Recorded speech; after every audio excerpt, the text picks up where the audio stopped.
That's right. Probably. That's right. Hey, everybody. Welcome back to The Gold Mine. We have another fantastic show for you planned out today. Very excited. We got the return of Seb Lavoie, and we're going to be talking about transitional characters. Now, while I'm excited, y'all should be too. Enjoy the show, like it, subscribe to the channel, hit the notification bell, do all that good stuff. Get your emails whenever we go live, which is, of course, Wednesdays for The Gold Mine and Fridays for The Collective. If you have any thoughts, questions, comments, anything at all, put them up in the comment section. We can hit those throughout the show. In addition to all this, though, I have a point of order, is that this is actually going to be the last live show until December. We have recorded shows throughout because Shaun's going out on a trip and Seb and I are going hunting. So enjoy the live, but do continue to come back, check out the shows because, man, we had some good discussions. And first up on Friday, we did the role of adversity in personal development with Seb, with Travis Bader and Shaun. So by all means, stick into those because they are some great combos. Now, Seb, quick question for you. How's the mountains treating you? How's the foothills treating you, I should say? Amazing. I'm actually, as soon as we're done here, I'll be a bad host and I will vacate the green room, which goes against my religion. But I'm having a horse delivered here today, so our second horse is coming in. Sweet. So it's just been an incredible time, just building shelters and painting and making the yard the way I wanted it, and it's just been an absolutely incredible journey so far. Awesome. I can't wait to see it coming on Friday. I'm stoked for that. Shaun, how's life out in the mountains?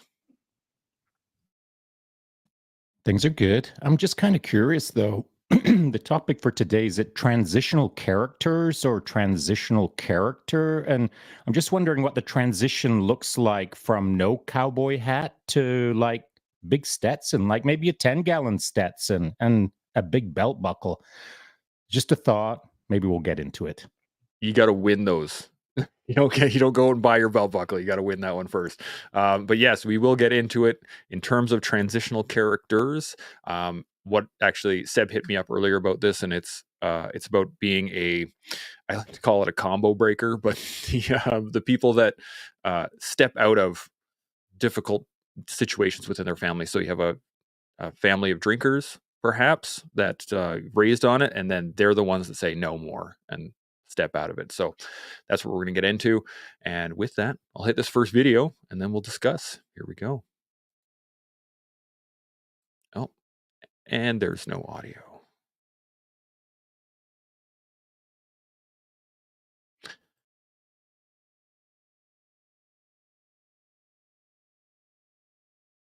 We're going to fix this real quick and we'll hit a quick discussion on this. So initial thoughts. Seb, what are your thoughts on the transitional characters? What do you got?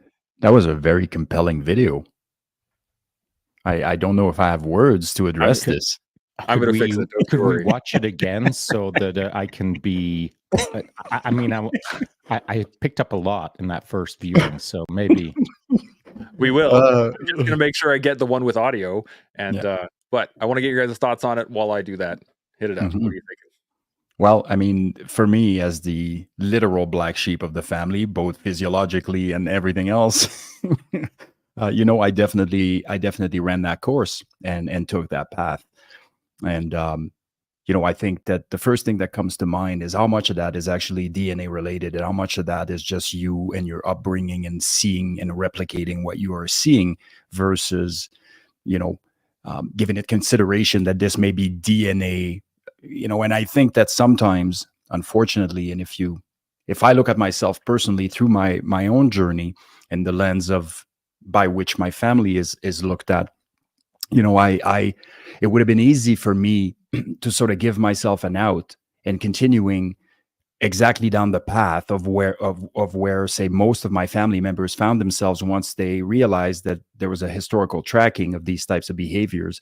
And it's almost like, is it the box that you set up around yourself and you keep yourself within it? Or is this the fact that you don't want to be the groundbreaker on account of the judgments that are going to come, that are inherently going to come, and or that you don't think you can? Whatever the reason is, there is always a way. And so for me, there were several family sort of related issues that I was able to overcome, say, to overcome and potentially affect genetic lining. I don't know, like the girls and other people that are potentially not having to sort of live by that or even know that there is possibilities around. And so, yeah, those are my first thoughts. I mean, I've seen, and curiously enough, I've seen a lot of that around recently. It seems that a lot of people are stepping out and sort of engaging and really embracing that role. And so that's what I got.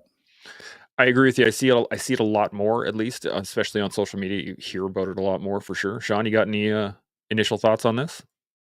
I do. So I scribbled something down real quick because I wasn't sure which direction we were going to go, and I gave it about 5 minutes thought. And transitional character or transitional characters, and those are two very different things. But interestingly enough, they can be the same thing. And so the transitional character, I believe, you have to be in one state, and then you're moving into another state. And so in between those two states of existence, or those two life choices, or the trajectories that you were in and now you're about to head off into, I do believe there's a liminal space in between those two states. Now, that liminal space might exist for a mere moment, or it might last for days, weeks, months, or years, depending on, generally speaking, perhaps, how big the change is, the transition is that a person is considering. So, as an example, if you were in a family of drinkers, perhaps you're in a family of alcoholics. For you to transition out of that state might take one moment. Excuse me. Might take one moment, a really bad incident within the family that makes you think, that's it. That's never going to happen again in my life, and I'm going to transition away from this into a different way of living. Or it may last days, weeks, months, and years where you chew on this and you're unhappy, and bit by bit it builds up until finally something within you snaps and says, that's it. Today's the day. I'm transitioning into something. So there's a liminal space in there from phase state to phase state. And that liminal space may be one day, maybe years. Now, the other thought I had was about transitional characters, the people who come into our lives, sometimes for a few days, sometimes forever. Sometimes they'll cycle in and out of our lives, like a repeating elliptical rather than a repeating loop. They kind of come in like a comet and move back out of our solar system, as it were. They're satelliting in and satelliting out. And so these transitional characters, we may only have them a couple times in our lives. We may have them 10 times in our lives. It doesn't much matter what it is, but they are in and out of our lives, creating change. They are transitional characters. They help move you from one state to another state. And generally speaking, a transitional character, someone wanting to transfer into another state of existence, can be helped by a transitional character who is moving in and out of that life in that liminal space. And if timings match, we now have someone who is looking to transition into a better way of living, away from alcoholism. And we have someone who's satellited into their life, who is going to help them, steer them, guide them, mentor them, recalibrate them so they're heading in the right direction. So those were the two things I was thinking of, the character and the characters. Now, one last sentence that tied all of this together for me as I was thinking about this just before we came into it, and I'll read it word for word. I believe that we're all responsible to do this.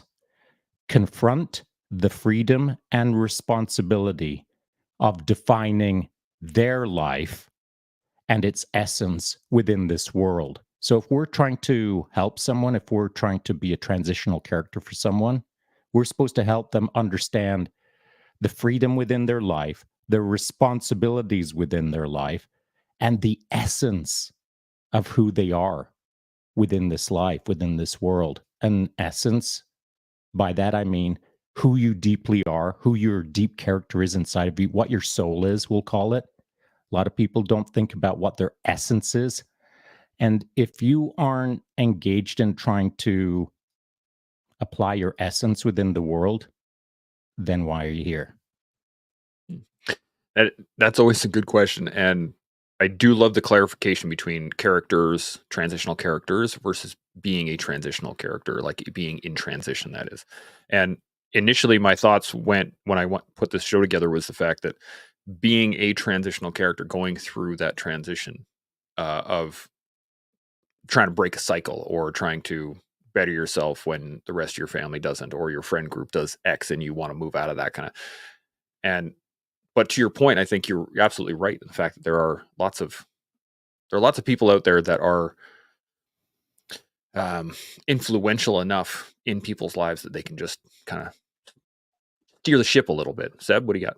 hmm Yeah, I mean, I really like what Sean said there, and you know, these transitional characters are often only going to show up when you have put in the work of wanting to change, and you're driven towards that, because you're not going to see things coming to help you if you're quote unquote stuck. And you know, we refer to victimhood and all this stuff, but some of these processes are subconscious sometimes, and you're literally just not giving it the time that it deserves. It's not necessarily that you're overly reliant on, say, something like victimhood, something as detrimental as of this, but legitimately, the reality of your universe is going to change when the input that you put into the universe changes, and I think that that's something that we, you know, oftentimes don't think that we have power over, and we absolutely do. And so, whether or not you're able to enact change right now or a little bit later, what do you want in the end, and how much time do you have to do it, and all of those things. And so the investment that you make now are going to pay off eventually. But if you continue to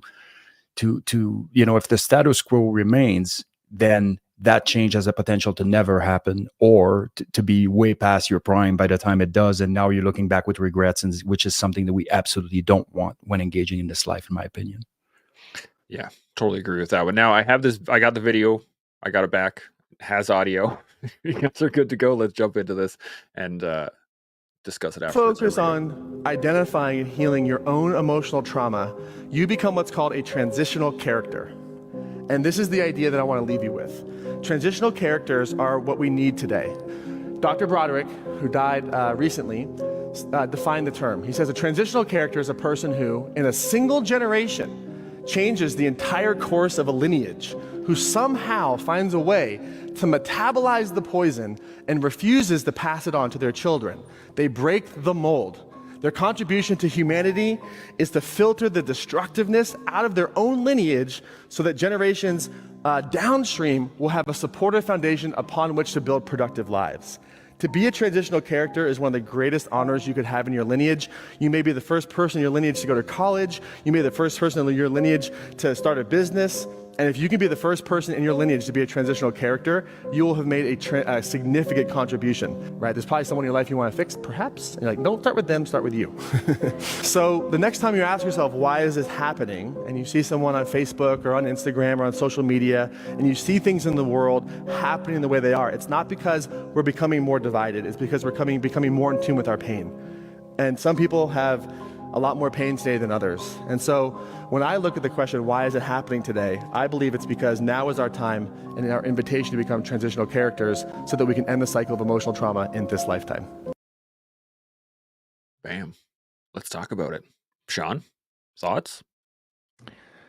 That dude gave like 12 TED Talk points there. Like I'm not going to say he was all over the ice because it was a very well constructed delivery, but he did touch on 97 subjects there, in my opinion. So what do I think? I'd say this, that I found his initial presentation a little narrow. And I appreciate what he's saying, the spirit of his message. You got to start somewhere. And he framed it up as, if you're in a family that's struggling, be the person who is the change and create a better life for that lineage, that generation. Improve things for your family. I'm going to paraphrase it down to. Whereas I think that's quite narrow-minded. I think and it's going to sound a little too kumbaya, but I think that the family is your world. Everyone around you And you shouldn't be so limited or so narrow focused that you're just trying to solve your own familia, your family's generational problem. I think that it's everyone around me that I'm looking to help. And so I don't see it as a very narrow strip of be the change for your family. I see it as a much broader context than that. Interesting. I got a question on that, but Seb, you got any thoughts before I jump onto that? Yeah. The one thing that kind of stayed with me was when he mentioned that, people around you are living with different kinds of pain, and some are worse than others, and that's kind of a dangerous slope to go down of, in my opinion, because not because the person that's the right person is going to make the right decision despite knowing that, but because the person that always finds an excuse not to make the change is going to use that as an excuse not to make the change. And so I'm being very deliberate when it comes to pre-made sentences that almost sound good, but they're surface level and they're inaccurate, right? And so it really doesn't matter the amount of pain that there is. Like, who are you to judge what your amount of pain is in relation to somebody else's amount of pain, and those types of things. So what we're focused on here is forward movement regardless of how much pain, and there are plenty of stories out there. If you need to gain perspective without invalidating your own journey, there's plenty of people that for sure had it very, very, very, very difficult, that have somehow transcended that, or transcended a path or a familiar path. This conversation is awesome, and I wanted to ask to a point, Shaun, is that you brought up the fact that you should seek to kind of better the world around you as like a higher goal. But what if that's the initial step is to just focus on your family, and then once you feel that you are in a better state, then move on to the world? And I just wondering, do you think that you should just work on the world around you as a whole, or break it down into stages? What do you think? Well, the very easy answer is they're not mutually exclusive. And so you can do one and you can do the other simultaneously. Now, if the question is which one do you prioritize, that's a more interesting question. And so that really depends on the circumstances and the individual. But I'll say this, and this is not to get someone to, I'm not choosing for you. I'm simply going to make a choice, and then I'm going to rationalize it for you. So if I choose to focus on just myself and my tiny little strip of life called my family, perhaps I'm going to do a better job. Perhaps I'm going to improve things, but perhaps I don't know how to. Perhaps I've been blowing it for years and years and years as I've tried to continuously improve and improve and improve it. In fact, perhaps I might be making it worse. So, with that said, how you can get context on something is to step outside of the box. And we'll call stepping outside of the box, stepping out into the broader world around you and trying to be helpful around there. And as you're having maybe some success or some failures out there in the world, guaranteed you're getting context on your thin little strip of just focusing on your family. And so one can play off the other. As you do one poorly, you realize that you're doing the other poorly. If you do one well, you realize that you can do the other one well. Do one poorly, do one well, vice versa. This is context, A and B modeling. And so they're not mutually exclusive. And if you only have the time to dive into one, dive into it. And if it's not working out for you, step out of it and get some context. I like that. Seb, any thoughts? Yeah, sort of one of the things that came to mind for me is, if you have that much of an established historical tracking in a family, it's going to be very, very difficult to get any sort of buy-in until you've demonstrated what it looks like, because people have a real hard time projecting themselves in a different reality. That's a very difficult feat to do. And that's why a lot of the establishing, say, compassion in relation to events, to worldly events, for example, that are completely foreign to you. Like, for example, war in a country. What does that even mean to most of us, right? But yet there are plenty of people out there that are born and raised in wars, and the things that come along with that, and the challenges that come along with that. But for them to explain to me what it feels like would be, even for somebody that has such a high level of compassion, for example, and a fairly decent imagination to boot, it still will make it very difficult to palate, versus if I find myself in a situation and now I get to experience this from a my soul connecting with the moment, so to speak. And so I think that you are correct. In my opinion, well, I do believe that the change needs to start with you. If you're the person that's obviously the groundbreaker, I like to think that you got lots of things to square off before you start teaching others and mentoring others in doing so. But at the same time, I do believe that sometimes less is more.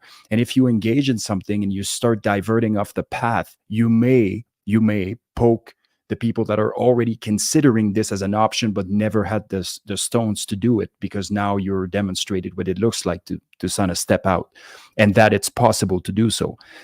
In my experience, the majority of the time when somebody in a family really, really is a groundbreaker, there's a lot of resistance coming from within that family, whether it's not being encouraging or supportive, because if I do that, then, and you actually come out of whatever predicament you're in, of the lineage, that means I could have, and I didn't, and now I'm exposed, right? So there's a lot of insecurities that are flaring up as a result of that. But, I do believe that the best way to teach and the best way to have a massive amount of influence is to do it and to focus on doing it correctly for ourselves. And then we can, sort of send that into the world. I mean, it's happening anyways. It's reverberating as you are doing it. It's not like it has no impact. It has an impact. But yeah, I was thinking that for myself, I think the more that I focused on myself, the more I noticed how much changed around me. And so I always tell people, like, start here before you start anywhere else, is just due to the fact that that'll start to change how you look at everything. Is that the more you work on yourself, the more you better yourself, the more you start to see how much that affects everything around you. And then you can start building from there, and you go, oh, that's nice, but it takes time. That's the challenge, I think, for a lot of people, is that it takes time.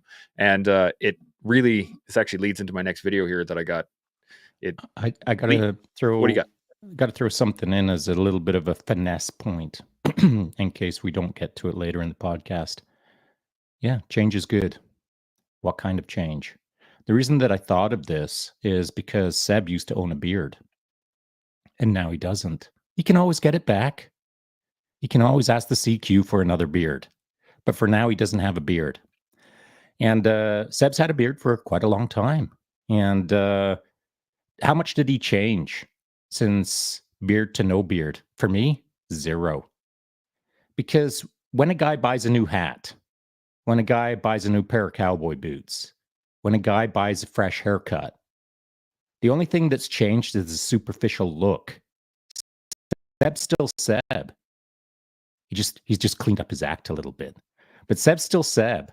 And the surface level stuff, though it can be important to some, it's not that important to me. When I look at a person, I'm looking at something a lot deeper than whether they shave their beard off or not to make the change in their life. Now, there can be an attachment to a beard coming off or a beard staying on. It can mean something to someone. It can mean something to them. And it can mean something to the people around them. But if I don't know what it means to them, if I don't ask them that question, then I infer that they're just cleaning up their face. That doesn't mean they're cleaning up their act. But Seb might think, I'm going to take this beard off, and it's a very powerful moment for me, and it's got a lot of deep meaning to me. And maybe no one will ever know that. Maybe Seb will talk to some of his friends quietly about it sometime in the future. Who knows? Who cares? I care. I care why people choose things. I care why people do things. I care why people think things.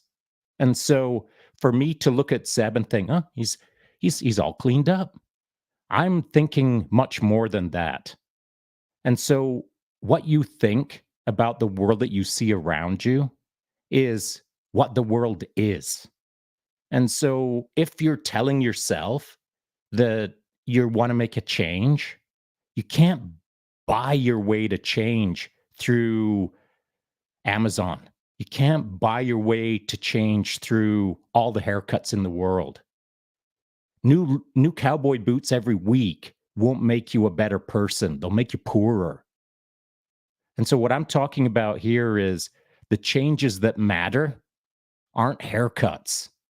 The changes that matter are much deeper than that. And so if we're talking about a transition for a character from one state to another, in that liminal moment, all the beards, all the haircuts, all the cowboy boots in the world don't matter in that liminal space.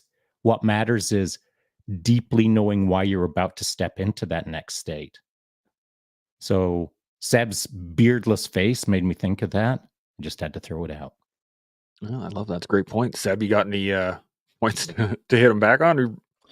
Yeah, I like that, and it's a natural sort of human propensity to want to wear the change, and so if you're doing the change, or if you're changing something about your appearance, especially if it makes you better. I mean, if you're out of shape and you get yourself in shape, I mean, you've obviously improved, at least in the physical realm, and arguably in a lot of other realms that we may or may not know about. But I think they're like what Shaun is saying here, which is absolutely important, is that if your physical change is a byproduct of a real visceral change, there is nothing wrong with that. You are now, lining up the things, your actions with where it is that you want to go, and that's totally fine. And it actually, to a certain extent, can even afford you some motivation. It can do a variety of different things to support your end goal, because you are really truly feeling like you are transforming like a butterfly, so to speak.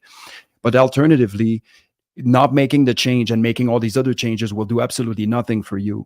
It will do nothing. You're going to be in a constant goose chase of trying to reinvent yourself, but you're the same rotten at the core. And when I say that, I mean it respectfully. I don't mean rotten as in you're willfully rotten. I mean you are. You're going to need to take some actions to step out of that. And so those are two different things. Yes, it's okay to have physical changes associated with true, meaningful, visceral changes. What's not okay is to change yourself on account of and not engaging in the changing process wholeheartedly. This is really fascinating, and I'm thinking it really falls into almost why people will self-sabotage, right? Like, if I really want to change and like I want to be a millionaire, I want to have financial freedom, and I really want to do this, so I'm going to go out and buy a bunch of Armani suits because that's what millionaires wear, right? Like, that's, you're looking at it from a external change effectiveness versus going, I need to be smart about my money. What do they do? What do they invest in? What, like, you start working on more internal things. What are their habits? How do they move? How do they talk to people? When they communicate, when they, et cetera, et cetera, et cetera, et cetera. So I think it's a really awesome point. And I have a quick video on self-sabotage. So I'm going to hit this up. Here we go. Sabotage is the friction point between what you want as a soul versus the limitation of your ego. So self-sabotage is where the ego is winning that battle, where you talk yourself out of it. Oh, I don't deserve that. Don't go and talk to that person and get their number. Don't ask for the raise, or don't go to the gym, whatever it is. And so the antidote to it is to recognize, no, I'm committed to being an extraordinary human and revealing my true essence. Bam. Let's talk about it. Seb, thoughts? Yeah, this is an interesting conversation to have, because he is right and he is incorrect at the same time in the way that he kind of says it, and I'll qualify that ever so slightly. But ego is one thing, but ego based on something that you have constructed is way worse. And generally, you're going to be looking at the fear of exposure, which translate into you've never done anything that you should have done to be the person that you say you are, and so it's very different if the person has invested all of their actions into developing into the person that they want to be. they're still will have an ego because they take pride in what they do, and they want to engage into everything positively, do all of those things. But unless there's excessive ego, that's really not going to be a massive roadblock, because most people that have put in enough work on themselves to be the person they want to know that they're going to have to expose in order to address. There is no other way to do it. And so if you are having a visceral reaction like this that makes you shy away from something, that's because what you have constructed of yourself isn't in line with what you are doing or what you have done. So you may have to start somewhere else. You may have to start by addressing the things that are causing these insecurities in your life, the things that are causing you to not engage in the things that would manifest the person that you either claim to be or want to be. And so I think it can be an oversimplification to say your ego just steps in, because if your ego steps in and you're used to doing the work, then you're not worried about that. But if you're not, and now that's a very important nuance, I think, for most people. If you're having such an adverse reaction to it, what you have constructed of yourself is probably nowhere near what you want it to be. Ooh, that's a great angle, Shaun. What are you thinking? I'm thinking that Seb nailed it. And to paraphrase, I'll simply say that the ego, the closer that you can locate the ego to your soul, or who you actually are, your true essence of yourself, the closer you can align that ego with that, the better. The more constructed it is, the more artificially constructed it is. As soon as the construct is way bigger than you are, deep at your core, now we've got the ego battle. And like as Seb said, ego's good as long as you know how to wield it. Ego is who you are. What's wrong with who you are? Unless there's something wrong, then it's time to get to work. And so it's not time to build out a construct of that doesn't count, or no one will notice that, or I'm way better than that. These kind of bolt-ons to the artificial construct, that's where things start getting a little sideways. Now, since Seb covered it so well, I'm going to try to get at it from a different angle. And I think that as we consider the transitional characters or character, if someone is transitioning through that liminal space, they're in that moment, they're wondering, what's my next step? They have maybe a vague idea of where they're going to go next. As that elliptical orbit transitional character moves through their life and says, hey, what's going on? Where are you going next? That's the moment that if a person has a healthy ego, they can really move in a well-qualified and positive direction. But if that transitional character is moving through the life, steps in front of that person and says, hey, how you doing? And someone bolts on this massive ego of, bro, I'm doing well. I'm king of the world. I'm crushing it right now. You should join my team. I'm winning. You're losing. Come on. It's $200 a month. Join my team. The moment that you've got like that false sense of ego, you missed an opportunity, because that elliptical orbit might pass through again 10 years later. And so that one moment in time where someone could have been helpful to you, you squandered it because of your ego. And so never, ever take that too lightly, by the way, because transitional characters in life aren't a dime a dozen. They don't pass through your life every single day. And maybe the one person out there who's the most capable of improving your life, maybe they only pass through your life once in your life. So all of these opportunities where people who can be helpful, when you recognize it, don't squander it by artificially conflating or constructing your ego to be impressive in the moment. It's such a fantastic point. I used to do this quite a bit. And it was when somebody asked me how I was doing, I would say, oh, I'm super busy.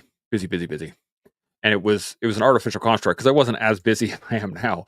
But I was actively staying busy, so I didn't have to do any of the work that I needed to actually look on myself. So I think it's just such a great point. Seb, I saw you taking notes. What do you got? No, I got nothing on this one, brother. All right, cool.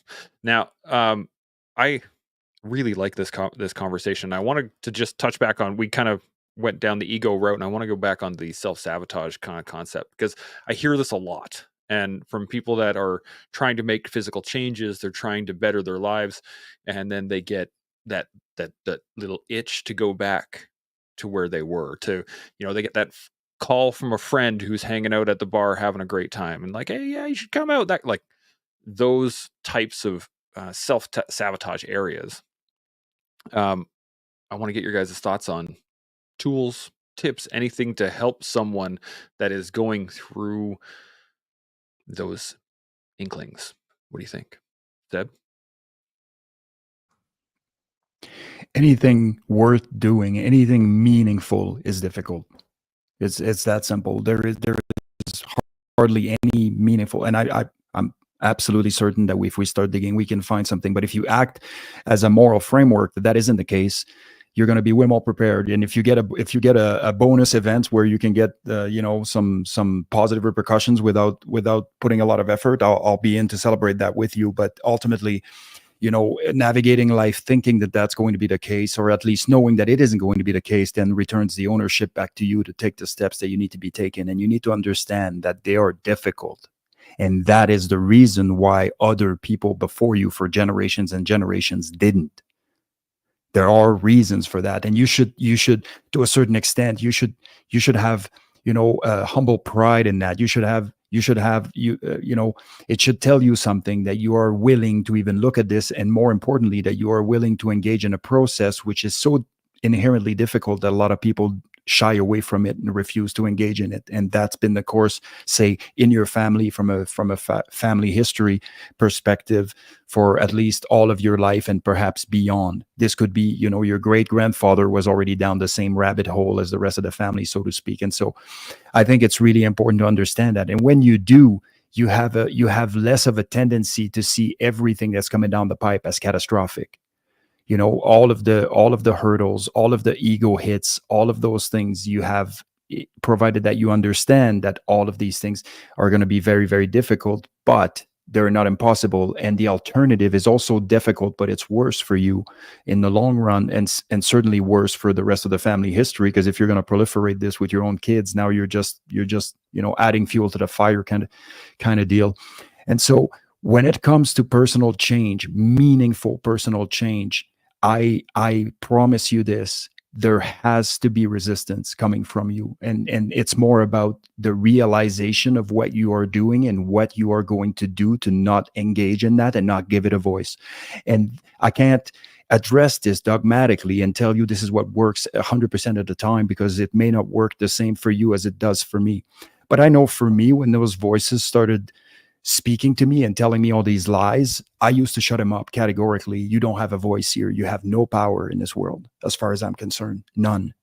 And so right now I hear what you're saying, but it means nothing to me. I'm on a mission. And I was addressing it that way. Other people might need to be more gentle. Other people might need to be rougher. Other people might need, I don't know what you need. But what I am saying is we all experience that. So for you to think that somehow it makes your situation worse, so that it gives you an excuse to not engage in the process, I can tell you right now that is your way out. That is the way that your body and your mind has tricked you into not doing the things that you ought to be doing. And so once you realize that and you are self-aware, it's a lot easier to self-regulate those things. It's normal that I feel this way. It's normal that this scares me. It's normal that, courage is not the absence of fear. It's doing things despite the presence of fear. And so, I think that a lot of those processes have to be accepted preemptively, because once you start churning out emotions in there and everything, it's going to be difficult to have any sort of clarity as you are, say, highly emotional for whatever reason in the process of what you are doing. So if you have made those decisions preemptively, as you are engaging in that process and those emotions are churning up, you are now have a better ability to sort of, stop them in their track, or at least acknowledge and set aside, Yeah, I love where you're going with this, Shaun. You got any points to add on? I'm going to do it a bit differently. As Seb was speaking, an image popped into my mind of Marie Antoinette, of all things, which will be an easy one to speak about here. So if I don't do this often, maybe once a year, maybe even less frequently than that. But every once in a while, and it's this conversation that's had me do it, that's made me think of it, that has made me create a visual. Every once in a while, I try to think about what my generations were like several thousand years ago. And so if you can imagine there was a man at some point standing on a rocky outcrop with furs on and a spear, looking out into the unknown, howling winter wind, wondering where the next meal is coming from. Life of hardship, adversity, struggle. Every day is a day just trying to survive and provide for the clan who's behind him, somewhere safe, hopefully warm in a cave, kind of thing. So that's kind of where I came from at some point in my history. That's kind of where we all came from at some point in our history. We were hardy. We were used to adversity. We were focused. We were providing. We weren't distracted by the white noise. Life was simpler. Life was a game of survival. Now let's punch forward into the future, where life was a game of eating cake, as per Marie Antoinette. As the palace is being stormed, the famous quote, of course, is, "Let them eat cake. Let the peasants eat cake." And so we've got a royal courtyard full of crazy makeup, crazy hair, crazy outfits that all made sense at the time, which fly directly in contrast of that man standing on a rocky outcrop with a spear, with the furs and howling wind, just wondering how he's going to survive. We go from that to powdered faces and wigs. And we're still not too far from powdered faces and wigs today. So how did we get there? How did we lose our way so that all of the distractions in life, all of the Pompeids and the falsity of life, how did we get to that point from a simple spear? We've lost our way sometimes through society, through generations, through entire lineages have lost their way. And so it's these contrasts, these marked contrasts where you get to see what's going on within your life. Maybe you've got a little bit too much Pompeii going on in your life. Maybe you've got a little bit too many wigs in the closet. Maybe all of the outfits that you have aren't that necessary. Sometimes all you need is a frickin' spear and some wolf furs and to stand and howl into the wind. We've all kind of disconnected from that moment as much as we should be connected to that moment where our ancestors were hardy and focused and lived simpler lives with more meaningfulness in them. The simple act of wanting to provide for our families, the simple act of raising children to live a better life within our clan, these were the only importances several thousand years ago. Now the importance is Pompeiids. And so let that sink in. The idea of transition, our entire species has been going through transitions for centuries. And sometimes we do it well, and sometimes we don't. In context of the time scale, sometimes we've done it well, and sometimes we haven't. Speaking about today, if you're looking at your small life in contrast to the thousands and thousands of years that I just mentioned, it's the same thing. All you have to do is look at your feet and see how much Pompeii you've got in your house, how much cake you've got in your fridge. Do you own a spear or the accoutrement that would represent the spear? You guys have mentioned that you're going hunting on Friday.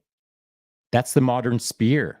It doesn't matter if you throw it at anything. It doesn't matter if you stick it in anything. What does matter is that you're living that life, that connection to that simple life that strips away all of the nonsense, all of the pompadness of society, where we lose sense of who we are at our core. You get to reconnect with that on Friday, but not enough people get to reconnect with their soulfulness, their why they're here, the importance of things in life. And so I'm not going to build it out any more than that. It was an idea that popped into my head, the Marie Antoinette moment, and I just thought it was relevant. I think it's absolutely relevant. And to your point, actually, every time I go hunting, I go in the same spot, and I like to go down to my family's ranch, and I get to look at the mountains and all that great stuff. But every single time I'm down there, I have this feeling of there was a dude at one point in time that first came over the ridge that I'm sitting on and saw the mountains for the first time and went, holy friggin' cow. And then I try to think of how I would traverse, like even looking at that and going like, how am I going to get across that?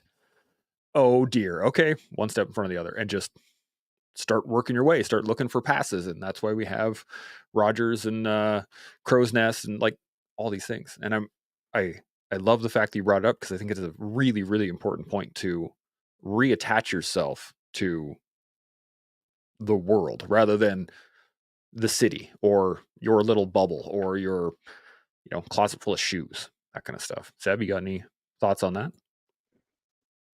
Yeah, I'm going to use a bit of a hypothesis. There certainly is absolutely a limited amount of evidence, at least that I'm aware of, to support what I'm saying here, but it's just for the sake of conversation and kind of poking the bear ever so slightly. But I do believe that, what happens, and we all know in the knowledge that humans at the core, we're tribal creatures, and that we needed the power of the collective to be all that we can be, and that included raising kids, it included hunting, it included making sure that everybody's sorted for the winter, it included battle, included all of those things. But at some point along the historical timeline, there's been a switch to individualism, where each human wanted to be something that was so truly special on their own accord, that really we started investing in ourselves in a way that necessarily wasn't an improvement. Quite to the contrary, because there's a variety of different things that we did as we engage in this behavior. But think about sharing joys with your tribe, for example. Think about sharing sorrows, but think about sharing burdens, all of the burdens, the physical burdens, the work burdens, the emotional burdens, all of those things. But at some point along the lines, we started taking everything on, and we started making it about ourselves. And so now, for whatever reason, I'm worried about, overcompensating for my physical appearance. I'm worried about, having a certain status to reinforce who I am in the context of the collective, which by default is exactly the opposite of what it should be. I mean, if somebody is dumb enough to buy into this, you're definitely a big part of the problem and not part of the solution. And to me, it seems self-evident, but I'm assuming that at the time it must have not been, because it's still very much popular. But one of the things, and where it led us ultimately, is if you look at the world today, we don't share. It's very rare that we share the burden of the pain that is being carried. It's very rare that we share the joys that are being carried. People want to appropriate joy and make sure that they can recreate it for themselves, but very few are embarking on a journey of proliferating it around themselves. And of course, there's always good people that are going to be, collectively inclined, that are going to continue to do those things. But I think to a certain extent, there's a certain level of soul corruption that occurred over, decades and centuries and everything, that we have lost track of. And I think that sometimes we don't realize, like, the reason why we're having a hard time, say, negotiating darkness, is because it was never meant to be carried by us alone. It never was.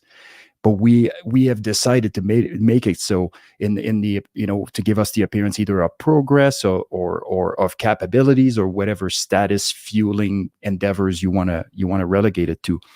But I I truly believe that the day that we start looking back, the day that we start living a little bit more simplistically, but we also start looking at the things from a fundamental level, instead of, there's so many added layers of appearances, of controlling appearances and creating images and doing all of those things, that we have lost track of what it looks like to do things at the core of humanity. Like, what are some of the things, the contributing things that have kept us around, that have kept us alive, that have kept us connected for so long, but now we're viscerally disconnected in so many ways.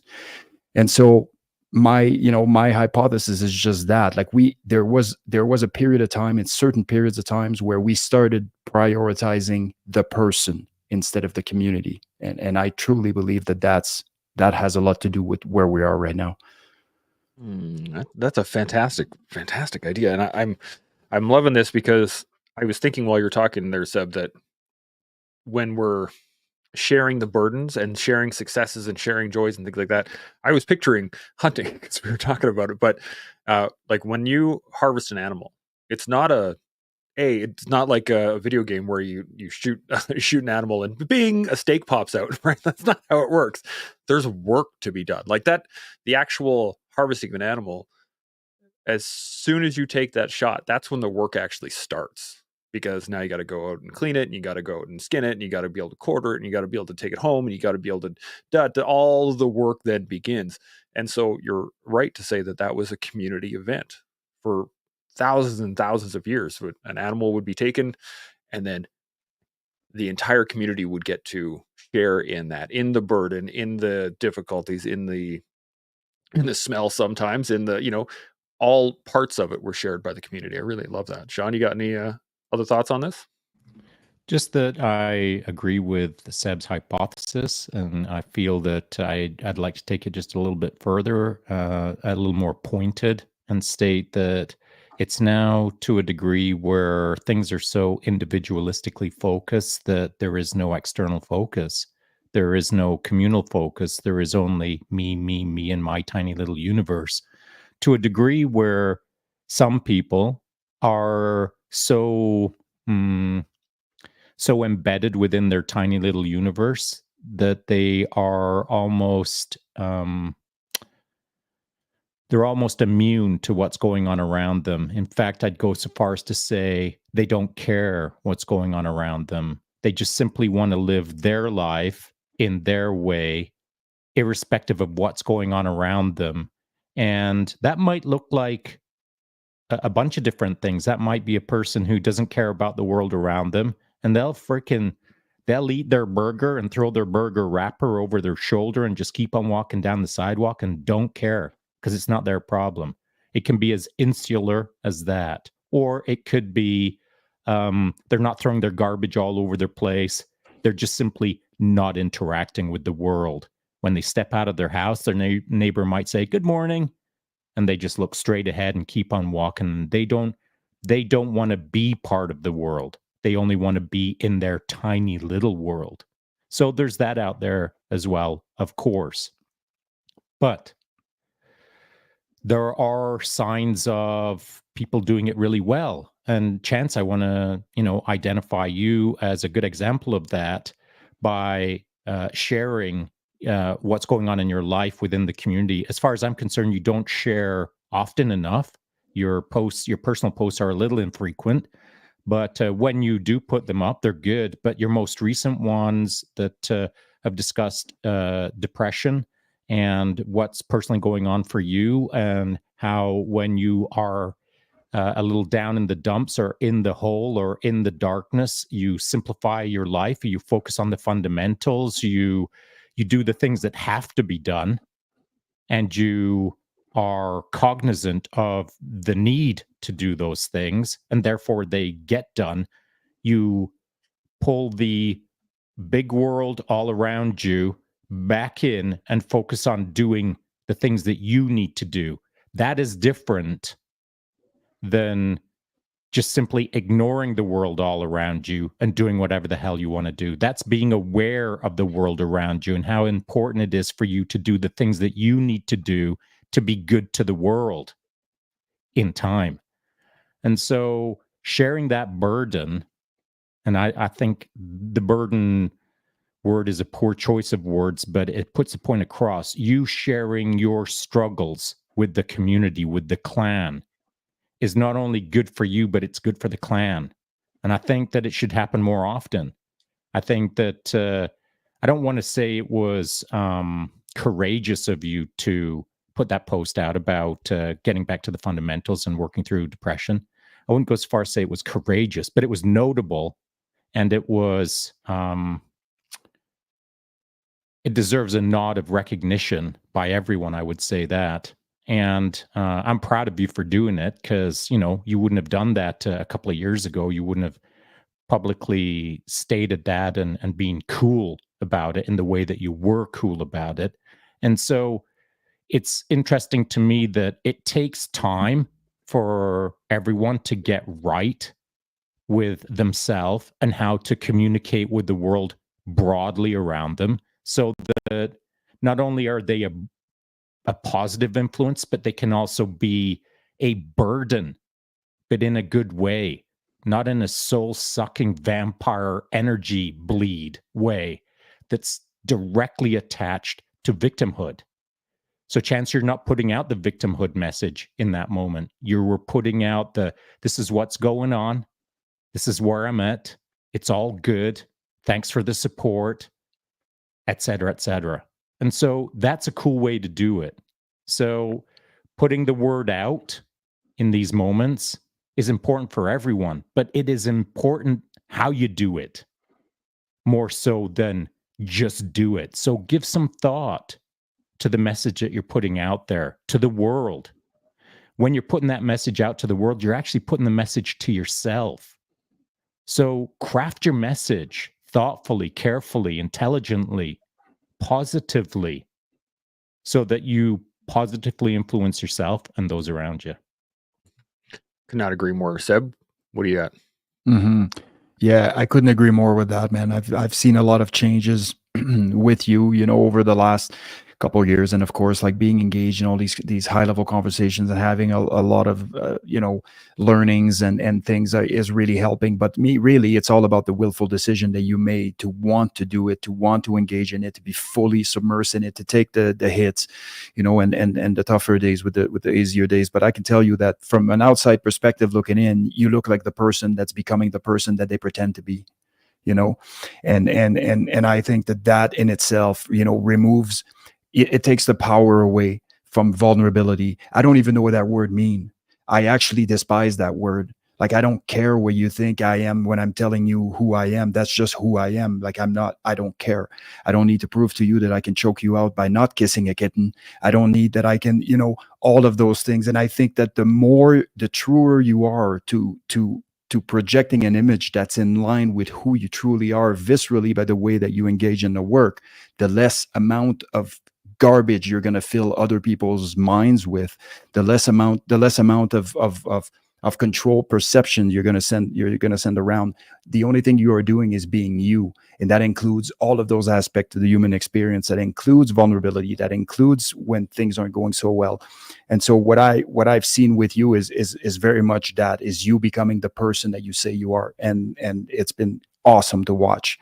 Now, one more thing I'd like to add to this is that, you know, living life, if I had to pick one word and one word only and leave somebody out there and for them to just reminisce on that word and try to figure out what that means in the context of the life journey, I would say intentionality. Like intentionality, you know, live life with intentions, and and meaningful intentions, not I have the intent to have a Lamborghini, you know, because that's going to bring you exactly what you want. But having a life of intentionality and meaning is a critical step that needs to be taken before. So I'll give you an example of this, Chance, in using the example that you used earlier, because you were talking about the hunt. And so I'm not a hunter, right? I just finished my course. But there is a dichotomy inside of me. You know, I'm a loving creatures, man. I walk spiders out of my house. You know, I do. And you can ask anybody, like, I will put my prosthetic leg to take a spider out. Like, I will, you know, just because I feel that as a stranger to a certain place, I just hope that the day that I venture in the wrong neighborhood, somebody doesn't squash me just because they can, you know. And that's something that's always kind of stayed with me. And adopting this and going hunting are creating inner turmoil in a sense, right? But I'm not a hypocrite. I go to the supermarket and I buy meat. So I can't be a hypocrite and be like, well, just somebody else could do the killing. I disconnect myself from it. So instead, I have a choice to make. How am I going to do this so it's ethically acceptable for me and spiritually acceptable for me? And so preemptively, I've already started thinking about intentions. What are the intentions in me going hunting with you, aside from connecting with you, spending a great time with you, connecting with nature, all of this stuff? But also when it comes down to the deed, I can feed my family. But also, what is the type of respect that I bring? What is the type of attitude that I bring from a spirituality standpoint when it comes to hunting, and what kind of connection I want to establish with that animal, and the gratitude that I want to experience once I harvest one, if I do. And if I don't, just the fact of having been ready for it, it's still a decision that has to be made preemptively, in my opinion. And so this is where these little inner turmoil and inner battles can really be addressed, is where you set an intention that's clear, that may or may not look like it goes against what you are either portraying or striving for, but really can be aligned, as long as you're not doing it, disingenuously, and you're just creating a world so that you can justify your actions. But it's about, what is the intentions, what is the meaning behind it, and what kind of love, compassion are you bringing to the game as you are engaging in this. Yeah. Digress now, but no, it's a great point. I really do appreciate you guys giving me a little nod on that post. It was interesting, Shaun. You had mentioned something to me a little while ago that kind of stuck in my head when I was putting that together, and it was, you're doing it anyway. Like, you were talking about filming you on your rides. It's not a contrived film portion of your rides, because that's how you ride anyway. That's just you documenting your life. And some of the posts that I had put up a while ago, where I was really trying to get a point across, or I was trying to show off something to use it as a way to inspire somebody else, that always came off as contrived. But it was the moment that I just was like, this is me doing my life, then it changed. And I think that's a key point. I'm glad you guys brought it up. So I appreciate you doing that. Now, we are a little bit over an hour, and I do want to just get some final thoughts on this, because I got to get off to the range. Go sight in my rifles. Any final thoughts, Seb? Anything at all? yeah, make sure you zero mine properly, because I know where you're going to go with this. Okay, so here's how this is going to work. You're taking the first shot, and if you miss, I'm taking the next one. Oh no, my whole plan is to make sure you get your first shot, and then if we get a second one, bonus. Sweet. Oh God, we Either way. could do it the other way around too. I'm good with whatever. But no, I really appreciate the conversation. I think it's a critically important conversation that we're just simply not having enough. But man, there is so many opportunities out there to really manifest some incredible things in people's lives, and you need to start believing that you can be that agent of change, and it starts right there. And regardless of what anybody else is telling you, and quite frankly, you don't have to share your journey with anybody really, other than the people that are going to be directly impacted by that, and generally those are the people that are going to be supportive of you. And if there isn't, then maybe there's other cleanups that need to be done here. But I would encourage you to re-listen to this entire episode. As far as I'm concerned, I don't think twice would be enough. There's so much in here coming from everybody that really there could be some major leap forward being made here. Yeah, I agree with that one for sure. Watch it multiple times. I know I'm gonna listen to it again when I'm on the road down to come meet you, Shaun. You got any final thoughts? Final thoughts are: transitional character and transitional characters play hand in hand. You are the character looking for characters to enter into your life. They may already be in your life, that are going to help you, or going to improve or facilitate the move to that next position that you want, which you have to have thought about. I'm reminded of a scene from The Matrix, when the Matrix gang shows up in the restaurant. The Merovingian is sitting there, and the Matrix gang is there to get the key maker. They're there for the key maker, and the Merovingian challenges them with this. He says, "You want the key maker, but that is a means. That is not a why. You are here for a reason that you don't understand.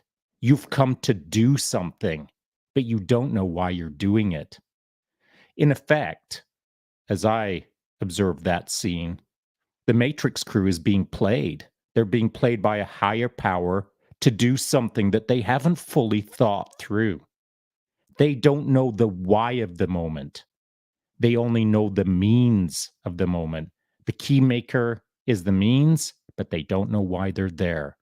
That is causality.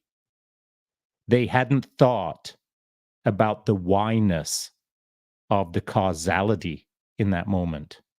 And so if you step back from your life and you think about not the means that you're trying to do, not the cause and effect of your daily, step back from it all and think about, why are you there?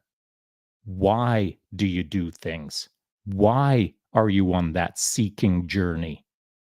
The why of the matter is always a higher order of thinking in everything that you do. If you're not asking yourself the why, then you're just the means. And the means is not the place to be. Could not agree more with that. Now, I have a couple of comments I want to hit on right before we shut her down, just because there were some great ones while we were talking. I didn't want to interrupt. But over on the Instagram one here, Dom Duke hits us up with everybody as a background. Everybody has a background story. The end point is what you do to do better. The end point is, what do you do to become a better version of yourself? But I truly believe that it's possible to help others, to hand out some tools acquired in your past. And I think that's just such a great line there. Andrew Bovard was on here and he said, Shaun had long hair and now he doesn't. So transitional character right there. And he says, my life has been nothing but change lately. Awesome points, gentlemen. And he's got a jump. So that just some great ones there. And then Carl jumped on here on YouTube. Literally comes back to authentic self. Which one do you want to live, the surface level or the one in the soul? And it's good to see you, Carl. It's been a while since you jumped on here. Good to have you on here. And I don't have any points to add. You guys friggin' nailed it. Thank you guys for the convo. This is just awesome. So Seb, Shaun, really do appreciate it. Thank you. And to all those out there watching, I'm excited to hear you guys' thoughts on the shows that we've recorded through November. And we'll see you live again in December. So everybody continue to learn, build, and grow. Chimo.